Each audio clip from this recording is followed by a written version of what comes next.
As the spotlight shifts towards the international stage, several players emerging from Blue Lock have the opportunity to make a major impact in the U20 World Cup. In this video, we aim to predict the potential of some of the key Blue Lock players and how their contributions could tilt the balance in Japan's favor in the U20 World Cup. For obvious reasons, we'll stay away from the top 5 players from the NEL and, of course, the goalkeeper GAGAMARU. We actually want to highlight the other players that have earned their spot on this team. We feel like some of these players will add a very key piece in Japan's victories moving forward. That being said, let's start this video off with one of the most underrated players in the Japan U20 team, Reo. We believe Mikage Reo will play a huge role in the Japan U20 team. Ego called Reo Blue Lock's special soldier, and he was tasked with mastering his copy. So we know that one of his current main goals is to perfectly copy the other 22 players' abilities and become a key piece for the Japan U20 team. Reo is also on his solo redemption arc. After separating from Nagi, Reo is finally focused on himself again, and this is the perfect opportunity. He is fired up to prove himself on the world stage, and we think the U20 World Cup will be his opportunity to show what he's capable of. Right. We saw the moment that he broke away from Nagi, he immediately became a much better player. So our hope is to see that trend continue and seeing that Reo gets better with each match, and he's definitely going to have some moments where he could pull out big plays and have many key moments throughout this tournament. His versatility and chameleon style allow us to do just about anything in every position. Because of that, we think he has the highest potential out of all these players. We haven't seen Reo do too much in the Nigeria match yet, but it's still early on, and we expect him to have some big plays. Either way, Reo is the jack of all trades, and he's definitely play a huge role for Blue Lock and the Japan U20 team. Let's go to the next player that we think is going to have a huge presence in the U20 World Cup, and that will be the captain of the U20 team and Japan's best defender, Oliver Aiku. Aiku, easily one of my favorite players in Blue Lock. He will definitely be the most important defender for the Japan U20 team. This man has grown so much within the Neo Eagles League arc. He was excelling in Ubers, and it seems like all of his abilities have just grown to even higher level, which is even crazier to say because he was a beast during U20 vs Blue Lock match. After training with Ubers, he is just on a whole nother level. He acquired Metavision, and now his Metavision allows him to keep up with his extreme physical capabilities, so he's all around just this perfect center back. He can do just about anything, and I think he's going to be one of the key figures in the Japan U20 team's defense. I do think a lot of teams are going to have to worry about IQ a lot because he's going to be shutting down some pretty big plays. Now that we're on this trend talking about defense, let's continue and let's talk about the next hidden defensive gem on this team, Nico. Nico has already shown his prowess in stopping Nigeria's first attack in this game. We already know that Nico is an incredible talent. I mean, he's the youngest person that we've seen in Blue Lock acquire Metavision, and after his personalized training with Jinpachi Ego, he's now getting to a level closer to Aiku as a center back where his insane mental capabilities can match up with his physical capabilities, and he can act as that critical safeguard in the team's defense. We definitely have invested in Nico stocks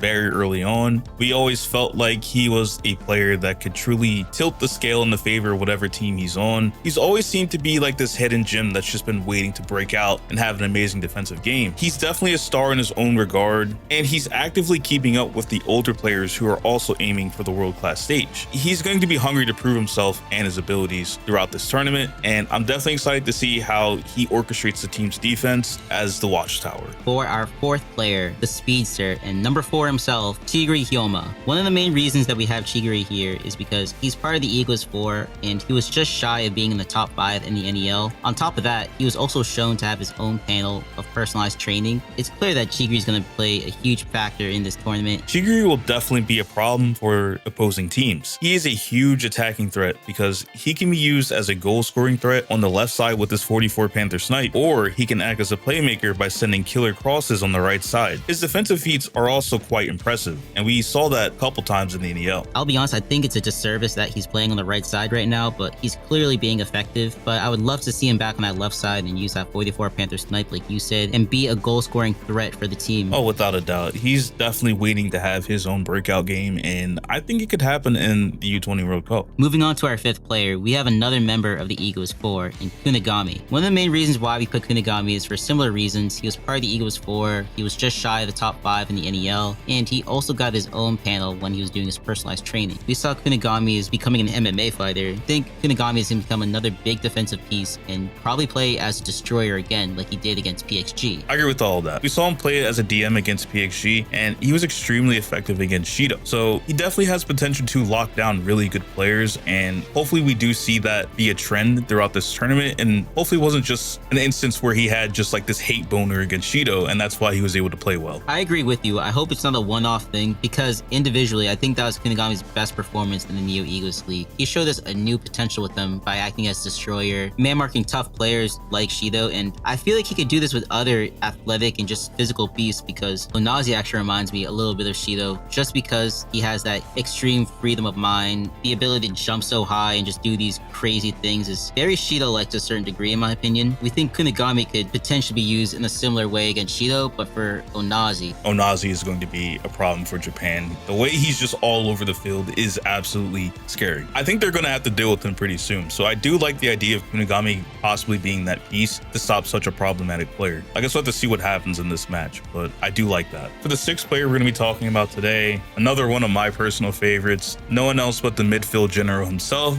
Karasu, who is the first choice DM and an absolutely crucial piece in the team structure. Everyone knows Karasu is such a key piece. I mean, we saw him ball out for PXG. He was also a crucial piece for the Blue Lock vs Japan U20 team. I mean, this guy is just a standout in that DM position. He has the analytical ability to tie the strings together with the offense and the defense. We've seen him be not only a destroyer and win the ball a few times, but also act as a playmaker, add some extra passes in the team's offense, really help in the build-up. So he's the overall package. And after acquiring Metavision, he's only going to boost his defensive abilities. I mean, we saw him block the two-gun volley, so he's probably going to have some other big plays. He's already had good moments in this match against Nigeria. This guy is definitely going to be a problem moving forward. And we definitely got to highlight, again, this Karasu now that we're seeing in the World Cup stages has Metavision. Internalize that and what that means, because he was a stud throughout all the NEL without it. He was always making these huge plays, always getting to the ball at the right time to get a steal and start a counterattack. He's been consistently good throughout the NEL, and I do think while that is good, he definitely needs a true standout moment, and I do think this stage is where he possibly could have it. Since we're talking about Karasu, let's actually move on to one of his favorite people, and let's talk about our seventh player, Hiyori. For everyone thinking, why is Hiyori on this list? He's already a great player. The reason why we put him on this list is because during these group stages, Hiyori is going to be one of the most important playmakers for this team. It goes without saying, his vision, passing, and dribbling are all top-notch, and he can provide extra attacking depth anywhere on the pitch. And he was a pretty crucial piece in the Bastard Muchin and PXG match. We saw that he had a lot of awesome link-ups with Isagi, as well as steals off of Charles. Here's a player that definitely grew into his own after that Bastard Muchin and Uber's match, and I still feel like he has a lot of potential to show moving forward. This guy will pass to anyone that he thinks is a goal-scoring threat, and he's willing to do whatever it takes to push this team to victory because he wants to find the best strikers. He wants to send the ball to the best players, and a player like that acting as your playmaker is definitely going to ball out and definitely perform at the highest level and help his team win. But moving on, let's talk about the eighth player, Itoshi Sai. Yes, another obvious one, and also some of you might be asking, oh, why is Itoshi Sai here? He's clearly going to have a great performance. Well, here's the thing. Itoshi Sai is coming in with a whole new mindset that no one is ready to expect. He is coming into this with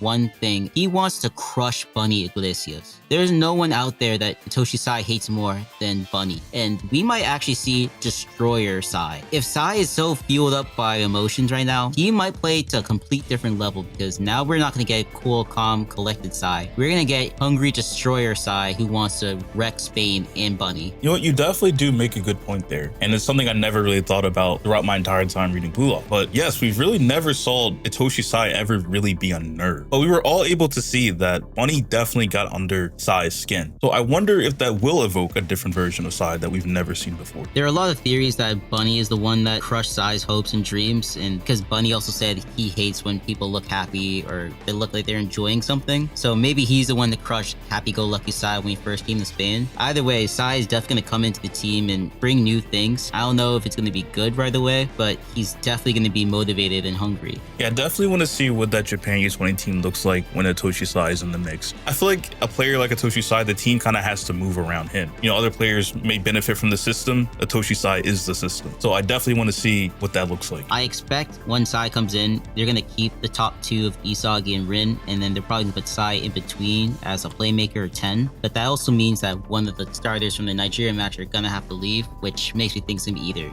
Kiori because they're the most similar. Kiori's like a diet Sai, or Rayo because Rayo has a similar mindset and playing abilities as a playmaker and central midfielder. I mean, regardless, he's definitely guaranteed a huge moment. It's definitely going to come during the Japan versus Spain match. That has to happen. We don't know if it's going to happen yet, but we believe that it has to happen. That being said, those are 8 players that we think are going to stand out and have big, crazy moments during this arc. There were a few maybes like Raichi, Zantetsu might have 1 or 2 big moments, but overall, no one else really stuck out to us like that. Maybe you can make an argument for Kior. Maybe his moment's not done after linking up with Kaiser. Maybe he has another big play left in the tuck, but who knows, right? These guys are definitely kind of the bigger unknowns that we can't really account for yet. But the ones we did talk about today, we definitely think have very strong signs to show that they will make a huge impact in the game. Yeah, and if you guys have your own opinion, definitely let us know in the comment section. There are a lot of possibilities in the U20 World Cup. A lot of players could step up, and we didn't even mention side B players because we don't even know who they could be, but obviously Nagi could be very much a lock-in for that. So we won't talk about that too much because we're waiting on that, but definitely let us know your thoughts on that as well. And as always, if you did enjoy the video, please consider giving a like, comment, or subscribe to the channel. And as always, we do have a link to our community Discord, and that link can be found in the description of this video below. Thank you for sticking to the end. It's Tev. And it's Lotus. Peace.